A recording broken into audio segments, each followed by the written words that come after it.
Welcome to Vishwabharat TV. విశాఖలో ఏర్పాటు చేసిన అయోధ్య నమూనా ఆలయం వివాదాలకు కేంద్ర బిందువుగా మారిందనే చెప్పాలి. ఎందుకంటే భక్తుల నుంచి పెద్ద ఎత్తున వసూలు చేస్తున్నారనే ఆరోపణలు పెద్ద ఎత్తున రావడంతో హిందూ ధార్మిక సంఘాలు ఈరోజు అయోధ్య రామాలయ నమూనా ఆలయాన్ని అయితే సందర్శించడం జరిగింది. ఈ నేపథ్యంలో మనతో పాటు హిందూ ధార్మిక సంఘాల ప్రతినిధి తుర్గా శ్రీరామ్ ఉన్నారు. ఆయనతో మాట్లాడదాం. అసలు అయోధ్య ఆలయాన్ని ఇక్కడ నమూనా ఆలయంగా భక్తులకు మేము కల్పించాలి, చూపించాలనే బాధ్యతతోనే మేము ఇక్కడ ఏర్పాటు చేసామని నిర్వాహకులు చెప్తున్నారు. ఎందుకు ఇంత వివాదాత్మకం? వాళ్ళు డబ్బులు వసూలు చేశారు కాబట్టి వివాదం అవుతుంది. మీరు ఎవడగొద్దన్నాడు? మీరు సెట్ చేశారు, మీ సంతోషంతో మీరు సెట్ చేశారు. రాముడిని చూపించాలనుకున్నారు, చూపించండి. డబ్బులు ఎందుకు వసూలు చేశారు? డబ్బులు వసూలు చేశారంటేనే మీ దుష్టబుద్ధి అక్కడే వస్తుంది, అర్థమైపోతుంది కదా. కాబట్టి ఇదంతా కూడా ఒక దుష్ట పన్నాగంతో, ఒక వ్యాపారాత్మక దృక్పథంతో చేసిన వ్యవహారం అని అందరికీ అర్థమైపోతుంది.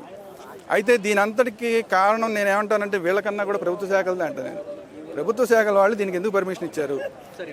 అక్కడ టికెట్లు వసూలు చేస్తూ ఉంటే మీరు ఎందుకు చూస్తూ ఊరుకున్నారు? మీరు 45 రోజుల ముందు ఎంత 40 రోజులు పర్మిషన్ అన్నారు. ఇప్పుడు చివరికి ఎంత అయింది? 2 నెలలు దాటిపోయింది. ఇప్పుడు కోట్లాది రూపాయలు వసూలు చేశారంటున్నారు. ఈ కోట్లాది రూపాయలకి ఎవరు సమాధానం చెప్తారు?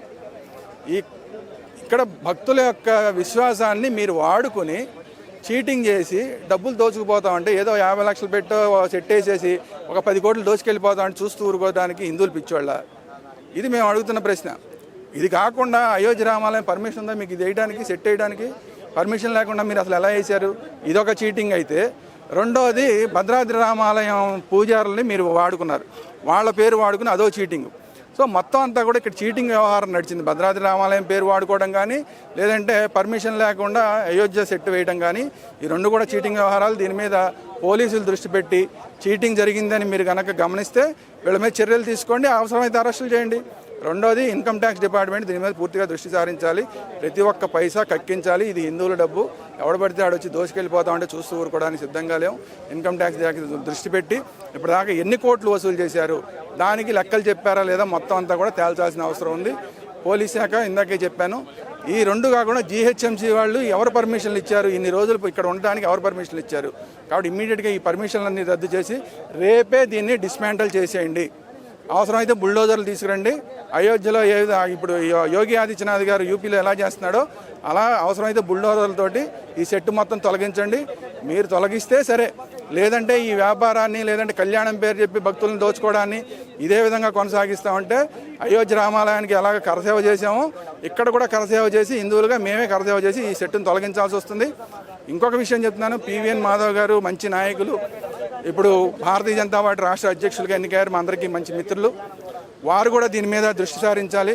ఎందుకంటే దీని వెనకాల కొన్ని రాజకీయ శక్తులు కూడా ఉన్నాయని ఆరోపణలు వినిపిస్తున్నాయి. కాబట్టి పివిఎన్ మాధవ్ గారు దీని మీద దృష్టి సారించి పూర్తి స్థాయిలో దీని వెనకాల ఉన్న రాజకీయ శక్తులు ఎవరు, ఈ వ్యాపార శక్తులు ఎవరు, వీటన్నిటి మీద దృష్టి సారించి మొత్తం నిగ్గు తేల్చి మొత్తం భక్తులకి న్యాయం చేయాలని చెప్పి పివిఎన్ మాధవ్ గారికి కూడా మేము ఈ సందర్భంగా విజ్ఞప్తి చేస్తున్నాం. ఇప్పుడు భద్రాచలం వైదికులతో ఇక్కడ కళ్యాణం జరిపిస్తామని వాళ్ళు ప్రచారం చేయడం ఒక ఎత్తు అయితే, అక్కడి నుంచి వాళ్ళకి సంబంధం లేదని చెప్తున్నారు. అంటే ఎక్కడ లోపం ఉందంటారు? అంటే వాళ్ళకి పర్మిషన్ లేకుండానే వీళ్ళు అనౌన్స్ చేశారా? అంతే కదా, మరి చీటింగ్ అయ్యి ఉంటుంది అదంతా కూడా. ఎందుకంటే అక్కడ నా దగ్గర అన్ని వీడియోలు ఉన్నాయి. నా దగ్గర ఆ ఈవో గారు మొన్న మేము రామాలయం భూముల కోసం వెళ్ళి ఆయనతోటి మాట్లాడొచ్చాం. మేము ఆయనతో మాట్లాడొచ్చిన 2 రోజులకి మళ్ళీ ఆయన దగ్గర నుంచి ఇంకో స్టేట్మెంట్, మాకు సంబంధం లేదు, ఇక్కడ ఎవడో చేస్తున్నారట, ఇక్కడ అసలు మా పురోహితులకి దీనికి సంబంధం లేదని ఆయన వీడియో పెట్టారు.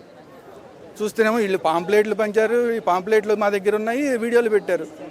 ఆ ఫోన్ నెంబర్ల వాళ్ళు ఎవరు, ఆ ఫోన్ నెంబర్లో ఉన్న వ్యక్తులు ఎవరు, వీళ్ళు ఎలా పెట్టారు? వీళ్ళందరి మీద కూడా చీటింగ్ వేసి పెట్టి ఆ చీటింగ్ వ్యవహారం అంతా ఉందంటే అరెస్ట్ చేయండి. ఒకవేళ చీటింగ్ లేదంటే వదిలేండి, మాకేం ఇబ్బంది లేదు. చీటింగ్ వ్యవహారం ఉందంటే మాత్రం అరెస్ట్ చేయండి. సో ఇప్పుడు ఇదే అయోధ్య నమూనాను నిర్వాహకులు అయితే చెప్పడం జరిగింది, ప్రతి జిల్లాలో కూడా ఏర్పాటు చేస్తాము, ఎందుకంటే భక్తుల నుంచి పెద్ద ఎత్తున స్పందన వచ్చింది. సో ప్రతి జిల్లాలో ఏర్పాటు చేస్తామని అంటున్నారు. దీన్ని మీరు ఏ విధంగా తీసుకుంటారు? విశాఖపట్నంలోనే దోచేసాము. విశాఖపట్నంలో మాకు చాలామంది, అది అనకూడదు నేను, భక్తులు చాలామందిని అలా చేసాం మేము. ఇప్పుడు మొత్తం అన్ని జిల్లాల్లోనూ కూడా భక్తుల్ని ఆ విధంగా చేస్తాం మేము. వీళ్ళని వెర్రివేదవాలను చేసి, భక్తుల్ని వెర్రివేదవాలను చేసి వాళ్ళ భక్తి, వాళ్ళ విశ్వాసాలని, వాళ్ళ వీక్నెస్ని మేము వాడుకుని డబ్బులు దోచుకుని వెళ్ళిపోతాము అని చెప్పి అఫీషియల్గా చెప్తున్నారంటే వీళ్ళని ఏమనాలి? అందుకే నేను అంటున్నా, మొత్తం ప్రభుత్వ శాఖలన్నీ కూడా దీని మీద దృష్టి సారించాలి. ఇవాళ పవన్ కళ్యాణ్ గారు వస్తున్నారు, ఇక్కడికి విశాఖపట్నానికి వస్తున్నారు. పవన్ కళ్యాణ్ గారు నేను అన్కాంప్రమైజ్డ్ సనాతని అన్నారు. మేమందరం సంతోషించాం. వాళ్ళు మీరు అందరూ పవన్ కళ్యాణ్ గారిని మీరు ప్రశ్నించండి, మీడియాగా మీరు ప్రశ్నించండి. ఏమండి ఇలా దోచుకెళ్ళిపోయారు, ఆల్రెడీ ఇక్కడ విశాఖపట్నంలో దోచేశారు, మొత్తం రాష్ట్రం అంతా కూడా జిల్లాల్లో కూడా దోచేస్తామంటున్నారు, పక్క రాష్ట్రం హైదరాబాద్లో కూడా దోచేస్తామంటున్నారు. ఏంటండి దీని మీద అని చెప్పి మీరు ఎలా చూస్తూ ఊరుకుంటున్నారని చెప్పి పవన్ కళ్యాణ్ గారిని కూడా అడగండి. మేము కూడా అడుగుతున్నాం, పవన్ కళ్యాణ్ గారిని అడుగుతున్నాం. పవన్ కళ్యాణ్ గారు దృష్టి పెట్టండి. ఇది ఒక్క విశాఖపట్నంతో ఆగేలాగలేదు. మన మీడియా మిత్రులు చెప్తున్న దాని ప్రకారం చూస్తే ఇది విశాఖపట్నంతో ఆగేలాగలేదు. జిల్లాలకి వెళ్ళిపోయి దోచేసుకుంటామని చెప్తున్నారంటే ఇది ఎంత పెద్ద కుంభకోణం జరుగుతోంది. భక్తి ముసుగులో జరుగుతున్న ఈ కుంభకోణం మీద పవన్ కళ్యాణ్ గారు దృష్టి పెట్టాలి, పివిఎన్ మాధవ్ గారు దృష్టి పెట్టాలి. ఇద్దరు మంచి నాయకులు కాబట్టి ఇద్దరు నాయకత్వంలో మంచి సమస్య పరిష్కారం అవుతుంది. లేదంటే కనుక మళ్ళీ మేము వచ్చి కరసేవ చేస్తాం, ఈ సెట్ని మేమే తొలగిస్తాం. ఆ పరిస్థితి తెచ్చుకుంటారా పోలీస్ శాఖ కానీ మిగతా వాళ్ళు కానీ? ప్రభుత్వానికి ఇప్పుడే హెచ్చరిక చేస్తున్నాం. మేమంటూ వచ్చి హిందూ సంఘాలుగా మేము కరసేవ చేయడానికి మేము ఉద్యుక్తులమైతే ఇప్పుడు ఏర్పడే పరిస్థితులకి ప్రభుత్వమే బాధ్యత వహించాల్సి వస్తుంది. అప్పుడు శాంతి భద్రత సమస్య వస్తే కనుక దానికి బాధ్యత ప్రభుత్వానికి అవుతుంది. అందుకని అంత దాకా రాకుండా మేము అందరినీ రిక్వెస్ట్ చేస్తున్నాం. పవన్ కళ్యాణ్ గారిని రిక్వెస్ట్ చేస్తున్నాం, చంద్రబాబు నాయుడు గారిని రిక్వెస్ట్ చేస్తున్నాం, పివిఎన్ మాధవ్ గారిని రిక్వెస్ట్ చేస్తున్నాం. ఇమీడియట్గా ఈ సెట్ని తొలగించండి. వాళ్ళ దగ్గర నుంచి ప్రతి ఒక్క పైసా కూడా బయటికి ఎక్కించండి. ఇన్కమ్ ట్యాక్స్ డిపార్ట్మెంట్ నుంచి పంపించండి. అవసరమైతే ఇంకే శాఖలు ఉన్నాయో అన్ని శాఖలను వీళ్ళ మీద పంపించి వీళ్ళ యొక్క మొత్తం బండారం అంతా కూడా బయట పెట్టండి. చివరిగా చెప్పండి, ఇప్పుడు దేవాలయాల్లో కైంకర్యాలు కానీ స్వామివారి కళ్యాణాలు కానీ ప్రతిష్ట జరిగిన తర్వాత మాత్రమే అక్కడ దేవాలయాల్లో నిర్వహిస్తారు. ఇక్కడ నమూనా ఆలయం అంటే ఇది ఒక సెట్ ప్రాపర్టీ అని చెప్పుకోవచ్చు. భగవంతుని చూసుకోవచ్చు, కొన్ని దర్శించుకోవచ్చు. ఇక్కడ కళ్యాణాలు నిర్వహించడం కరెక్టేనా? భక్తులకి మీరు ఏం చెప్తారు? భక్తులకి చెప్పేది ఒకటే, మనం కొంచెం తెలివిగా వ్యవహరిద్దాం. మన భక్తిని, మన విశ్వాసాలని, మన యొక్క భక్తి అనే ఒక వీక్నెస్ని దాన్ని వాడుకుని ఇలా దోచుకుపోయే వాళ్ళకి మనం బలిపశువులు అవ్వద్దు. వీళ్ళందరూ చివరికి మనని ఎర్రదవలుగా చూస్తున్నారు. మీరు ఎర్రదవలరా బాబు, మీరు ఏం చెప్పినా గొర్రెల్లాగా మేము చెప్పినట్టు తలకాడిస్తారు, డబ్బులు ఇమ్మంటే ఇచ్చేస్తారని చెప్పి ఇలాంటి వాళ్ళందరూ వాడుకుంటున్నారు. అలాంటి దాంట్లో పడకండి. ఇక్కడ ఏమైనా ప్రాణప్రతిష్ఠ చేశారా?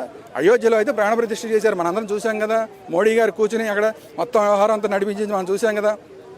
అలాంటిది ఇక్కడ 4 అట్టముక్కలు పెట్టి మీకు అంత పుణ్యం వచ్చేస్తుందంటే మీరు ఎట్ట నమ్మారు? అట్టముక్కల దగ్గర మనం పూజ చేస్తే మనకి భక్తి వస్తుందా? లేదంటే మనకు పుణ్యం వస్తుందా?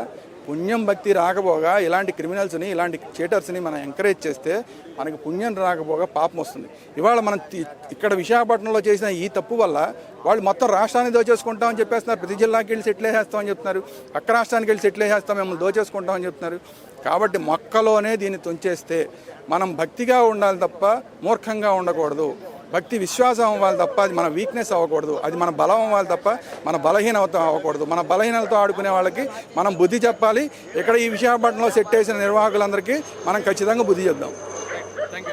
సో ఇది పరిస్థితి. అంటే విశాఖలో ఏర్పాటు చేసిన నమూనా ఆలయం అయితే నిర్వాహకులు పెద్ద ఎత్తున భక్తుల నుంచి దోచుకుంటున్నారని, ఇక్కడ కళ్యాణోత్సవం పేరిట 3,000 రూపాయల టికెట్ కూడా కలెక్ట్ చేయడం జరిగిందని, అయితే ప్రాణప్రతిష్ఠ జరిగిన దేవాలయాల్లో మాత్రమే కళ్యాణోత్సవాలు కానీ కైంకర్యాలు కానీ నిర్వహించాల్సిన ఉంటుందని, కానీ ఇక్కడ సెట్ ప్రాపర్టీలో కళ్యాణాలు నిర్వహించడం ఆశ్చర్యంగా ఉందని చెప్పి హిందూ ధార్మిక సంఘాలు అయితే ఆవేదన అయితే వ్యక్తం చేస్తున్నాయి. భక్తులు కూడా ఈ విషయాన్ని అర్థం చేసుకోవాలని, ఏదేమైనా నిర్వాహకులపై కఠినమైన చర్యలు తీసుకోవాల్సిన అవసరం ఉందని చెప్పి ధార్మిక సంఘాలు అయితే డిమాండ్ చేస్తున్న పరిస్థితి అయితే ఉంది. వీడియో జర్నలిస్ట్ రాఘవ్తో శ్రీనివాస్, విశ్వభారత్ టీవీ, విశాఖ నుంచి.